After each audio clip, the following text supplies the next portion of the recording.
ಕೈದಿಗಳು ಬೆಳೆದ ತರಕಾರಿಗೆ ಬೇಡಿಕೆಯೋ ಬೇಡಿಕೆ. ಪರಪ್ಪನ ಅಗ್ರಹಾರದಲ್ಲಿ ಕೈದಿಗಳು ಬೆಳೆದ ತರಕಾರಿ ಕಾರಾಗೃಹದ ಮುಂದೆ ಸಂತೆ ಮಾದರಿಯಲ್ಲಿ ಮಾರಾಟ ಆಗ್ತಾ ಇದೆ. ತರಕಾರಿಗೆ ಮುಗಿಬಿದ್ದು ಖರೀದಿಸಿದ ಅಧಿಕಾರಿಗಳು ಕೈದಿಗಳು ಬೆಳೆದಂತ ತರಕಾರಿಗೆ ಬೇಡಿಕೆಯೋ ಬೇಡಿಕೆ.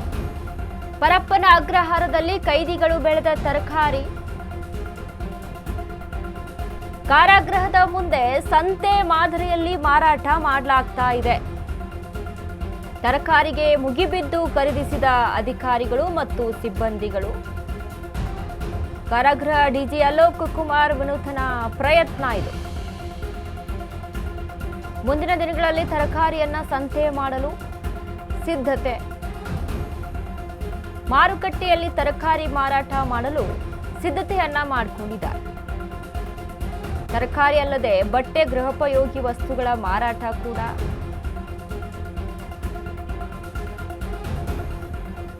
ಕೈದಿಗಳು ಬೆಳೆದ ತರಕಾರಿಗೆ ಬೇಡಿಕೆ ಹೆಚ್ಚಾಗಿದೆ ನೋಡಿ. ಪರಪ್ಪನ ಅಗ್ರಹಾರದಲ್ಲಿ ಕೈದಿಗಳು ಬೆಳೆದಂತಹ ತರಕಾರಿ ಅಧಿಕಾರಿಗಳು, ಸಿಬ್ಬಂದಿಗಳು ಮುಗಿಬಿದ್ದು ಖರೀದಿ ಮಾಡ್ತಾ ಇದ್ದಾರೆ. ಗಮನಿಸ್ತಾ ಇದ್ವಿ ತರಕಾರಿಯ ವ್ಯಾಪಾರ ಅಂದ್ರೆ ಯಾವ ರೀತಿಯಾಗಿದೆ ಅಲ್ಲಿ ಅಂತ. ಈಗ ಕೈದಿಗಳಿಗೆ ಏನು ಶಿಕ್ಷೆ ಆಗಿರುತ್ತೆ, ಜೈಲಿನ ಒಳಗಡೆ ಇರ್ತಾರೆ, ಅಲ್ಲಿ ಅವ್ರಿಗೆ ಒಂದೊಂದಾದಂಥ ಕೆಲಸವನ್ನ ವಹಿಸಿಕೊಟ್ಟಿರ್ತಾರೆ. ಈಗ ಕೈದಿಗಳು, ಈಗ ನಾವು ಹೇಗೆ ಸಿನಿಮಾಗಳಲ್ಲಿ ನೋಡ್ತೀವಿ ಕೈದಿಗಳು ಯಾವ ರೀತಿಯ ಕೆಲಸ ಮಾಡ್ತಾ ಇರ್ತಾರೆ ಅನ್ನುವಂಥ ನಿಟ್ಟಿನಲ್ಲಿ ಅಲ್ಲಿ ತರಕಾರಿಗಳನ್ನು ಬೆಳೆಯುವಂಥದ್ದಾಗಿರ್ಬೋದು, ಇನ್ನಿತರ ಕೆಲಸಗಳನ್ನು ಮಾಡುವಂಥದ್ದಾಗಿರ್ಬೋದು, ಗಿಡಗಳನ್ನು ಬೆಳೆಸುವಂಥದ್ದಾಗಿರ್ಬೋದು, ಹೀಗೆ ಹಲವಾರು ಒಂದಿಷ್ಟು ಕೆಲಸಗಳನ್ನು ನಿಯೋಜಿಸಿ ವಹಿಸಿ ಕೊಟ್ಟಿರ್ತಾರೆ ಕೈದಿಗಳಿಗೆ.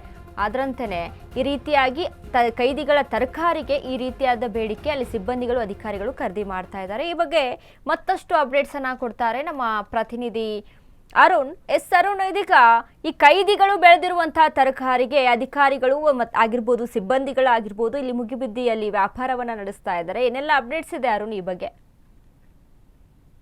ಏನಂದ್ರೆ ಬೆಂಗಳೂರಿನ ಪರಪ್ಪನ ಜೈಲಲ್ಲಿ ಬೆಳೆದಂತ ತರಕಾರಿಗೆ ಇದೀಗ ಒಂದು ಡಿಮ್ಯಾಂಡ್ ಕ್ರಿಯೇಟ್ ಆಗಿರುವಂತದ್ದು. ಜೈಲಲ್ಲಿ ಏನೋ ಒಂದು ತೋಟಗಾರಿಕೆಯನ್ನು ಇಲ್ಲ, ತೋಟ ಇರುತ್ತೆ. ಅಲ್ಲಿ ಕೆಲವೊಂದಷ್ಟು ಕೈದಿಗಳು ಬೆಳೆದಂತಹ ತರಕಾರಿಯನ್ನ ಇದೀಗ ಏನೋ ಕಾರ್ಯಗೃಹ ಡಿಜಿಪಿ ಆದಂತಹ ಅಲೋಕ್ ಕುಮಾರ್ ಅವರು ಅಧಿಕಾರ ಸ್ವೀಕರಿಸ್ತಾರೆ ಅಂತ ಕೆಲವಷ್ಟು ಉತ್ತಮ ಕಾರ್ಯಗಳಿಗೆ ಮುಂದಾಗಿರುವಂತದ್ದು. ಅಲ್ಲಿನ ಕೈದಿಗಳಿಗೆ ಬೇಕರಿ ಉತ್ಪನ್ನಗಳು ಮಾಡಕ್ಕೆ ಪ್ರೋತ್ಸಾಹನ ಕೊಡುವಂತದ್ದು ಇರ್ಬೋದು, ಮತ್ತೆ ಬಟ್ಟೆ ಹೊಲಿಯುವಂತದ್ದು, ಮತ್ತೆ ಗ್ರಾಮೋದ್ಯೋಗಿ ಬಟ್ಟೆಗಳಿರ್ಬೋದು, ಮತ್ತೆ ಖಾದಿ ಬಟ್ಟೆಗಳೆಲ್ಲವನ್ನ ಸಹ ಇದು ಮಾಡ್ತಾ ಇರೋದು. ಅದೇ ರೀತಿ ಈಗ ತರಕಾರಿಯನ್ನ ಸಹ ಬೆಳೀತಾ ಇರುವಂತದ್ದು. ಯಾಕಂದ್ರೆ ಏನು ದೇವನಹಳ್ಳಿ ಬಳಿ ಒಂದಷ್ಟು ಜಾಗ ಇರುವಂತದ್ದು, ಇದು ಬೆಂಗಳೂರಿನ ಅದೇ ಕಾರ್ಯಗೃಹ ಇಲಾಖೆಗೆ ಸಂಬಂಧಪಟ್ಟಂತದ್ದು. ಆ ಖಾಲಿ ಜಾಗದಲ್ಲಿ ಈಗ ತರಕಾರಿಗಳನ್ನ ಬೆಳೀತಾ ಇರುವಂತದ್ದು. ಅದನ್ನ ಈಗ ಏನು ಸದ್ಯಕ್ಕೆ ಈಗ ಅದನ್ನ ಅವರ ಕಚೇರಿ ಮುಂದೆ ಮಾತ್ರ ಮಾರಾಟ ಮಾಡ್ತಾ ಇರುವಂತದ್ದು. ಮುಂದಿನ ದಿನಗಳಲ್ಲಿ ಇದನ್ನ ಸಂತೆ ಇರ್ಬೋದು, ಅಂತ ಸಂತೆಗಳಲ್ಲಿ ಮಾರಾಟ ಮಾಡುವಂತದ್ದು ಇರ್ಬೋದು, ಮತ್ತೆ ಆಪ್ಕಾಮ್ಸ್ಗೆ ನೇರವಾಗಿ ಅದನ್ನ ಡೆಲಿವರಿ ಮಾಡಿ ಅಲ್ಲಿ ಮಾರಾಟ ಮಾಡೋಕೆ ವ್ಯವಸ್ಥೆಯನ್ನ ಮಾಡ್ತಾ ಇರುವಂತದ್ದು. ಸೊ ಹೀಗೆ ಈ ರೀತಿಯಾಗಿ ವಿನೂತನ ಪ್ರಯತ್ನಗಳನ್ನ ಏನು ಅಲೋಕ್ ಕುಮಾರ್ ಅವರು ಐಜಿಪಿ ಆಗಿ ಅಂದ್ರೆ ಕಾರ್ಯಗೃಹ ಮುಖ್ಯಸ್ಥರಾಗಿ ಬಂದ ನಂತರ ಒಂದಷ್ಟು ಸಮಾಜಮುಖಿ ಕೆಲಸಗಳನ್ನ ಏನು ಕೈದಿಗಳಿಂದ ಮಾಡಿಸ್ತಾ ಇರುವಂತದ್ದು. ಯಾಕಂದ್ರೆ ಕೈದಿಗಳಂದ್ರೆ ಬರೀ